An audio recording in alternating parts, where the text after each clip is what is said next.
Hello guys, welcome to my channel story teller Deepesh Garg.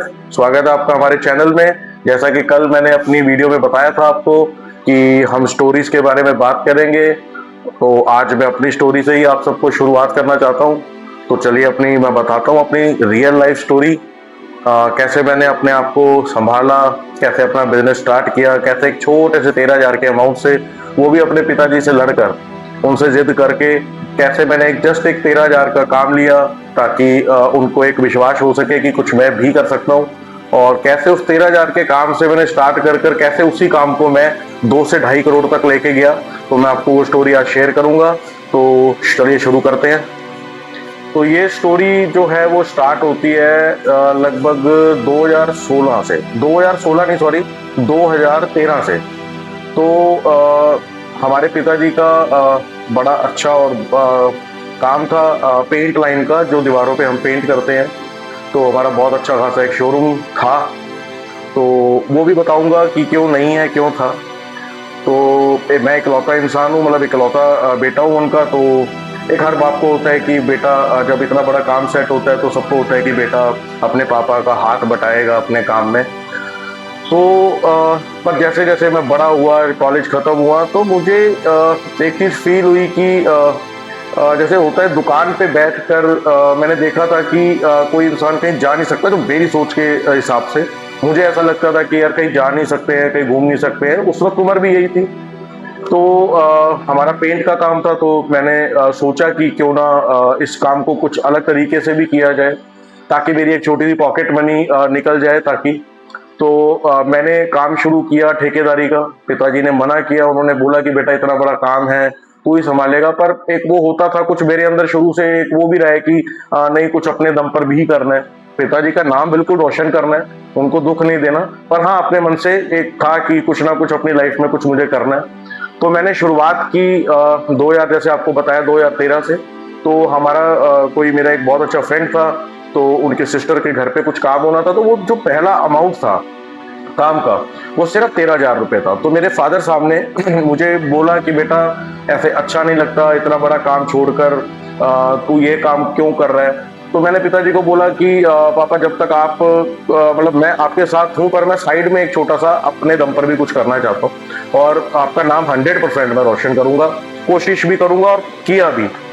तो मैंने सिर्फ 13,000 का काम लिया। वो लगभग एक हफ्ते का काम था। उसमें मैंने अपनी जिंदगी की पहली कमाई जो थी वो 6,000 रुपये मैंने अपने जो मैंने कमाया वो मैंने अपने पिताजी को लाकर उनके हाथों में मैंने दिया। पिताजी बहुत खुश हुए, और उनको तब लगा कि नहीं, मतलब ये जिद जो कर रहा था, मतलब कुछ कर सकता है ये। फालतू की बच्चों वाली जिद नहीं थी, वाकई में इसको कुछ करना था, उसने करके दिखाया। तो उनका मुझे साथ मिलने लग गया। उनके आशीर्वाद से मैंने धीरे धीरे करते करते छोटे छोटे काम और लेने शुरू कर दिए। 20,000, 30,000, 50,000, मैक्स टू मैक्स 1 लाख तक। मतलब जब 1 लाख का काम मिलता था तो मुझे लगता था कि यार क्या बात है, मतलब मजा आ जाएगा, अच्छा खासा। मतलब जब इसकी पेमेंट, जब इसकी अर्निंग होगी तो यार बढ़िया घूम कर आएंगे, कि दिल्ली दिल्ली बढ़िया घूम कर आएंगे, शॉपिंग करके आएंगे। तो काम अब जैसे जैसे मैं करता रहा, काम सीखा भी मैंने। अब जब कहते हैं ना कि जब इंसान उस जो काम करता है, जब वो इंसान जब उस काम के अंदर थोड़ा सा एक्सपर्ट होना शुरू कर देता है, तो मैंने धीरे धीरे अपने सपने और बड़े किए। तो होता क्या था कि जब हम कॉलेज में पढ़ते थे तो कभी कभी हम फ्रेंड सर्कल जो मेरे दोस्त थे वो कभी कभी घूमने फिरने जाते थे।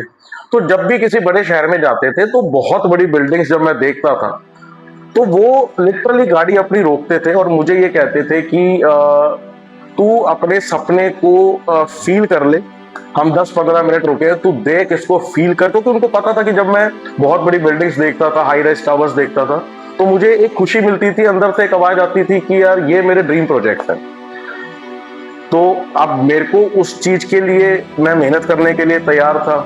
अब छोटे शहर से था तो रास्ता, आपको पता है कि छोटे छोटे रास्ते ढूंढने में भी बहुत टाइम लगता है, मुश्किलें भी आती हैं। जो एक नॉर्मल पर्सन, मेरी लाइफ में एक चीज रही है, अगर कोई एक इंसान किसी जगह, अगर वो एक दिन में पहुंच रहा है, तो मुझे सेम रास्ते पे सेम जगह पर पहुंचने के लिए कम से कम 10 दिन लगते थे। वो मेरा शुरू से ही रहा है। तो मैंने अब उस तरफ जाने की कोशिश करने लग गया, मैं सोचने लग गया कैसे करूं, क्या करूं, रास्ते बनाने लग गया, लोगों से मिलने लग गया। पिताजी का सपोर्ट था। तो धीरे धीरे करते करते हमारा पिताजी का जो काम था उसमें हमारे हर साल टूर आते थे। तो मैं टूर पर गया तो मुझे पता चला कि जो मेरे ड्रीम प्रोजेक्ट है और जो लोग उस प्रोजेक्ट को असाइन करते हैं किसी को, वो लोग भी वहां पर हैं। तो मैंने उनसे बातचीत करी, उनसे उनको कन्विंस करने की कोशिश करी, अपने छोटे मोटे मैंने काम दिखाए, अपना एक्सपीरियंस बताया। पर आपको सच बताऊं तो कहीं ना कहीं उन्होंने जो भी मेरे को वो काम, जो बड़े काम दिए, वो मेरे पिताजी के नाम से ही दिए। उनको एक पता था कि ये मतलब किनका बेटा है और ये चीज संभाल लेगा, अगर इससे नहीं भी हो पाएगी तो उसके पिताजी उस चीज को पूरा करवा देंगे। तो मैंने अब जैसे धीरे धीरे शुरू उनसे बातचीत करी, तो उन्होंने मेरे को अपना कॉन्टैक्ट नंबर दिया। उन्होंने मुझे बोला कि आप आके जब मिलो हमसे। मैंने अपने पिताजी को बताया, तो एक बार पिताजी ने बोला कि नहीं बेटा, कहीं नहीं जाना, जो तेरे को करना है तू यहाँ कर ले, जो तेरे शौक है या तू जितना भी छोटा मोटा काम कर रहा है वो करता रहे, ताकि तेरा भी शौक पूरा हो रहा है, तेरे को भी लग रहा है कि तू अपने पैरों पे खड़ा है, अपना खर्चा खुद निकाल रहा है, अपने शौक खुद पूरे कर रहा है, और यहाँ पे चलो मैं भी अकेला नहीं हूँ। पर वो जिद थी कुछ करने की, अंदर ही अंदर होता था कि नहीं यार, पापा का नाम रोशन करना है। जब तक चारों तरफ देखते थे, कुछ कुछ चीजें ऐसी होती थी कि बहुत कुछ सोचना पड़ता था, और वो जब साथ वालों के पास चीजें दिखती थी तो होता था कि नहीं यार, मुझे कुछ करना है ताकि मैं भी उस लायक बन सकूं कि मैं भी ये चीजें, क्योंकि उस वक्त छोटे उम्र के हिसाब से उस वक्त यही होता था कि यार अच्छे, मतलब अच्छे ब्रांडेड ये मतलब फोन, ये मतलब एक वो कहते हैं ना कि एक कुछ लग्जरी चीजों का बहुत शौक था, वो आज भी है। तो मैंने अब मैं उनको कॉल करता था कि सर मेरे को आना है, मुझे काम लेना है, मुझे दिखाइए। वो फोन पे बात करते थे बट वो इतना रिस्पॉन्स देते नहीं थे। तो मैं क्या करता था, मैं अपने घर से 350 किलोमीटर की ठंड के अंदर ड्राइव करके उनके पास जाता था सरप्राइजिंगली, और उन्हें कहता था कि ये बाई चांस ही मुझे मेरा यहाँ पर आना था, तो मैं तो आपसे मिलने आ गया कि सर मैंने सोचा कि चलो आपसे पूछा ही क्यों ना जाए कि काम का क्या हुआ या कैसे। तो कभी रिस्पॉन्स आता था, कभी रिस्पॉन्स नहीं आता था, कुछ कुछ चीजें चलती रहती थी, मन भी बड़ा दुखता था कि क्या हो रहा है क्या नहीं हो रहा। अब एकदम से एक दिन एक ऐसा चला कि मेरे पास कॉल आया उनका कि उन्होंने मुझको बोला कि दीपेश जी, अगर आपको काम लेना है तो आप आ जाइए और आप काम को देख जाइए। मैंने अपने पिताजी से बात करी, पिताजी से पूछा तो उन्होंने बोला ठीक है बेटा, देखो कि एक बार जाके देखो तो सही है क्या। तो मैं गया, तो मैंने वो सारा का सारा अपना काम देखा। काम देखने के बाद मुझे मुझे जो खुशी हुई ना, मतलब पहले तो एक होता था ना कि रास्ते पे जा रहे हैं और देख रहे हैं और उस चीज की खुशी हो रही है, और एक आप वो चीज को अचीव करने आए हो, मतलब एक कदम दूर है आपका जो ड्रीम प्रोजेक्ट है या जो ड्रीम है। तो मैंने देखा, अब नॉलेज मेरे को ज्यादा थी नहीं, छोटे मोटे काम लेता था, इतने बड़े बड़े काम कहीं से लेता था मैं। अब आप भी सोच सकते हो कि सिर्फ 13-14 हजार, 15 हजार, 20 हजार, 50-60 हजार तक का काम करने वाला बंदा इतने बड़े अपने ड्रीम प्रोजेक्ट पर आया, तो ऑब्वियसली इतनी नॉलेज तो नहीं होगी है। पर इतना जरूर था कि मेरी एक आदत रही है कि मैं, अगर कोई इंसान मुझे हाथ, मतलब एक वो कहते हैं हाथ थामता है, तो मैं उस पर ट्रस्ट करता हूँ। तो जब मैं गया तो अब क्या होता है, आपको एक चीज और बताता हूँ, जो ये बहुत बड़ी बिल्डिंग्स के काम होते हैं, इनमें क्या चक्कर होता है कि देखो हमने करे छोटे छोटे शहरों में क्या 2 मंजिल 1 मंजिल घर होता है, ज्यादा से ज्यादा 3 मंजिल तो बहुत बड़े सेठों के घर होते हैं। तो आप इतनी ऊंचाई कभी देखी नहीं, और जहां पे जो मेरे ड्रीम प्रोजेक्ट थे वो तो भाई साहब 25 फ्लोर, 30 फ्लोर, 40 फ्लोर। पर मेरे को ये था कि मुझे तो अंदर अंदर फ्लैट्स में काम करना है। तो मैं गया, जब मैंने उनको हाँ करा, हाँ करके मैं आया, तो उन्होंने मेरे को बोला कि कुछ टाइम बाद जो अपने पेपर वर्क होता है या जो भी फॉर्मेलिटीज होती हैं, वो उसमें लगभग 1 महीना लगेगा, इतने आप अपने ये वाले डॉक्यूमेंट्स भी आप रेडी करवा लो। उस टाइम जीएसटी वगैरह सब कुछ अभी भी है, पर उस टाइम मतलब स्टार्ट हुआ था। तो करा, फॉर्म अपनी बनाई, सब कुछ करा। अब जब मैं लेने गया, बहुत खुशी से लेबर को साथ में लिया, अपने ग्रुप को साथ में लिया, मैं वहां पर गया, और सच बताऊं मेरे को विश्वास सच में नहीं हो रहा था। पर चलो ये बात मैं आपको दोबारा फिर मतलब आगे बताऊंगा, अभी हम वहीं चलते जहाँ पे हम थे। तो मैं जब वहां पहुंचा तो मुझे ये लगा कि अमाउंट होगी लगभग, आप एक चीज है, मैं हूं मिडिल क्लास इंसान, 24-25 साल का लड़का। अब मेरे को ये था कि यार 30-40 लाख रुपए की अमाउंट मेरे लिए बहुत बड़ी अमाउंट थी, पर्सनली मेरे लिए। तो मैंने सोचा कि चलो इतने का ही होगा। अच्छा, मैंने आपको जैसे मैंने बताया कि विश्वास कर ले, तो मैंने इतना कुछ देखा नहीं है। वहां से डॉक्यूमेंट्स मैं अपने लेकर गया था, उन्होंने ऑलरेडी रेडी करवाई रखे थे। एक्साइटमेंट में मैंने सीधा साइन कर दिया।